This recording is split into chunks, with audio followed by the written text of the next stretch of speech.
Hello everyone. Today, I'll discuss how the United States conducted 4 intercontinental missile tests within 5 days. It seems they've been startled by China's September 3rd military parade.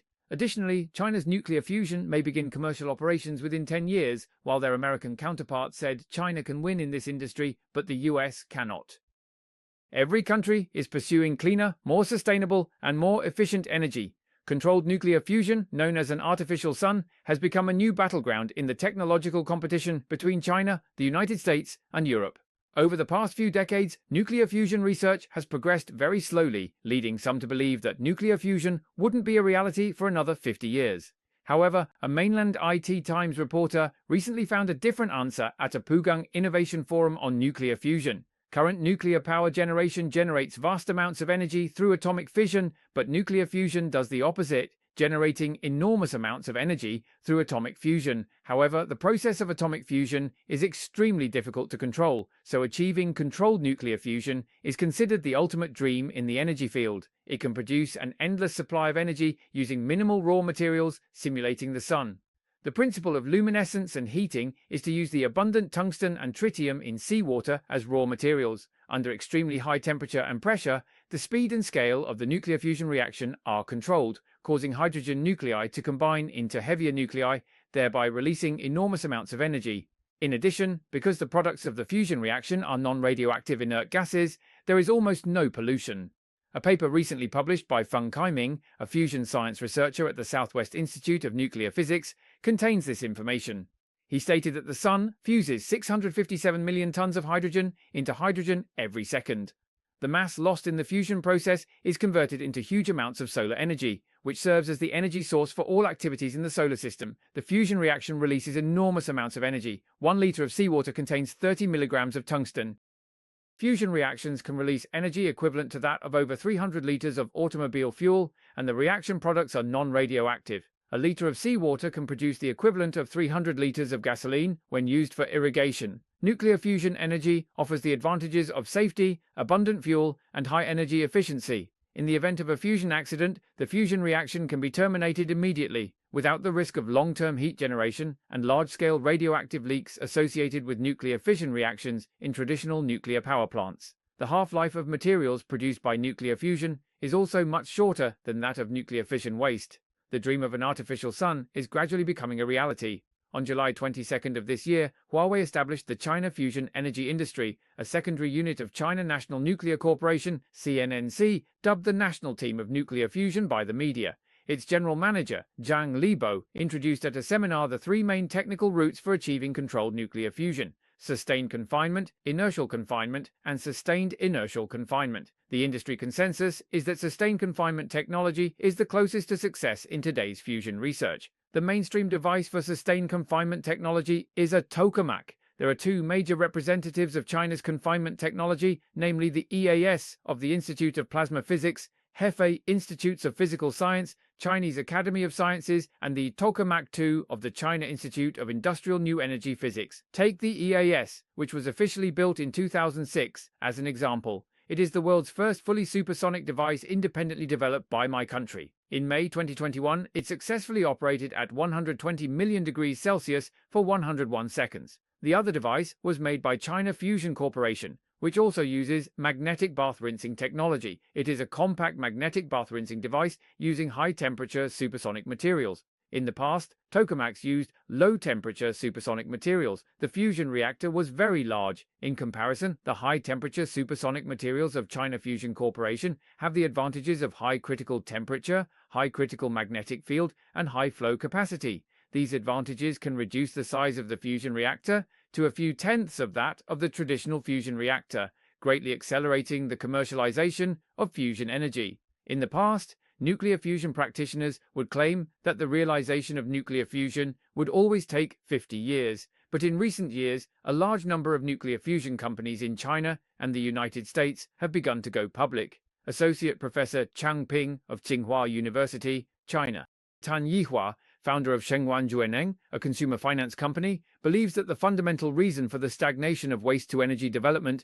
is not purely due to technical bottlenecks, but the lack of social demand. He compared a set of data and found that waste-to-energy investment is highly correlated with oil price fluctuations. In the 1970s, when oil crises were frequent, in the 1980s, waste-to-energy conversion was still booming, but after the 1990s, oil prices fell and investment in waste-to-energy conversion also cooled.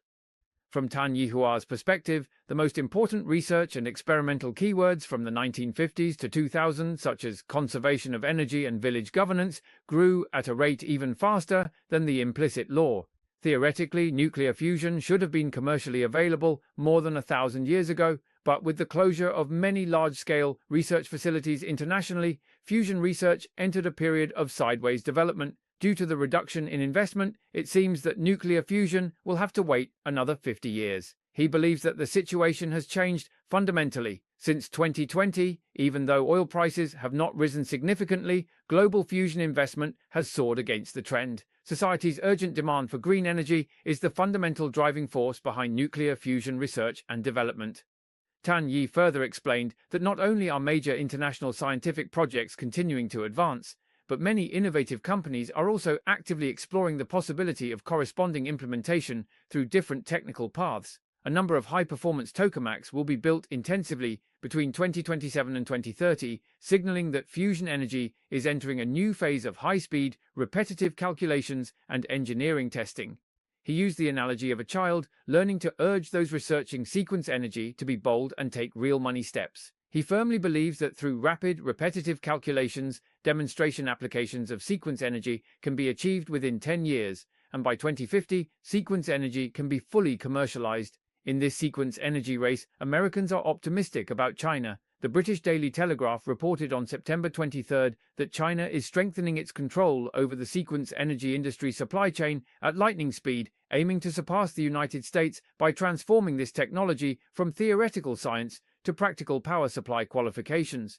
Prue said that China has launched an action equivalent to the Manhattan Project to dominate the next stage of nuclear fusion. He hopes to begin subverting the existing energy order faster than is generally understood. Will Ray, founder of the American startup Pacific Fusion, said China's rise in nuclear fusion poses an existential threat to the United States' energy dominance. He said that China has increased its investment since 2023 and needs to systematically seize various professional fields to lay the foundation for large-scale construction of nuclear fusion power plants.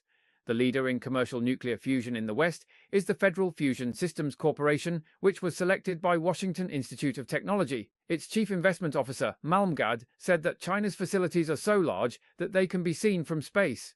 This is a coordinated action organized by the state to win the nuclear fusion race. This is a high-stakes race worth trillions of dollars. China has the ability to win, but the United States does not.